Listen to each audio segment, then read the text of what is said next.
বিশ্বনবী সাল্লাল্লাহু আলাইহি সাল্লাম যখন শবে মেরাজে গিয়েছিলেন যে রাতে, সেই সময় আল্লাহ তাআলা বিশ্বনবী সাল্লাল্লাহু আলাইহি সাল্লামকে 50 ওয়াক্ত নামাজ উপহার দিয়েছিলেন গিফট হিসাবে।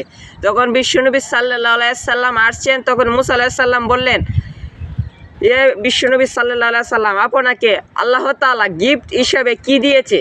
তখন বিশ্বনবী সাল্লাল্লাহু আলাইহি সাল্লাম বলেছেন, আমাকে 50 ওয়াক্ত নামাজ দিয়েছেন। তখন মুসা আলাইহিস সালাম বললেন, আরে মিয়া, আমার উম্মত 2 ওয়াক্ত নামাজ পড়তে পারে না, আর তোমাকে 50 ওয়াক্ত নামাজ কীভাবে পড়বে? মানে মুসা আলাইহিস সালামের কথায় বিশ্বনবী সাল্লাল্লাহু আলাইহি সাল্লাম 5 ওয়াক্ত নামাজ কমাতে গেলেন। আল্লাহ তাআলার কাছে বললেন, এত নামাজ তো আমার উম্মত পড়তে পারবে না। তখন আল্লাহ তাআলা বললেন, যাও 5 ওয়াক্ত কমাই দিলাম। তারপর 45 ওয়াক্ত। আবার আসছেন, আবার মুসা আলাইহিস সালাম বললেন, এখন কত করলো? তারপরে বিশ্বনবী সাল্লাল্লাহু আলাইহি সাল্লাম বললেন 45 ওয়াক্ত। তখন বিশ্বনবী সাল্লাল্লাহু আলাইহি সাল্লাম আবার গেলেন, মুসা আলাইহিস সালামের কথা শুনে আবার গেলেন, আবার পরে কমালেন 40 ওয়াক্ত। আবার গেলেন, আবার কমালেন 35, 30, 25, 20, 15, 10, 5।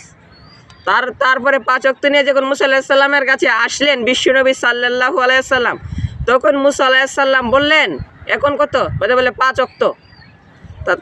তারপরে মুসা আলাইহিস সালাম বলেছেন, যাও আবার কমাই নিয়ে আসো।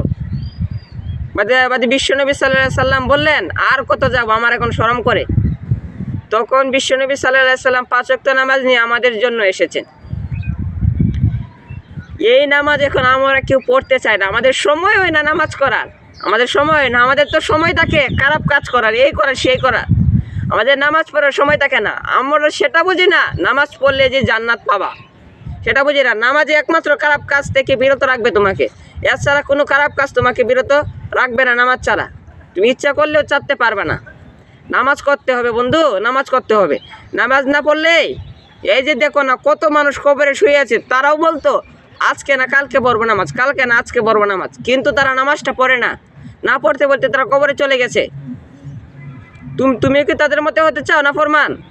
না রে ভাই, ও কোনো সময় আছে ভাই, নামাজটা করো ভাই। নামাজে বেহেশতের চাবি, তুই কেন বুঝো না এটা তোমাকে কেমনে বুঝাবে মানুষ? আমরা কেমনে বুঝাবে বলো? সেটা তোর বুঝাবে কেমনে তোমাকে? তুমি তো একটা নাফরমান। এখনো সময় আছে, তুমি নিজের ভাগ্য পরিবর্তন করো, আল্লাহ তাআলা পরিবর্তন করে দেবে ইনশাল্লাহ। ধন্যবাদ সবাইকে।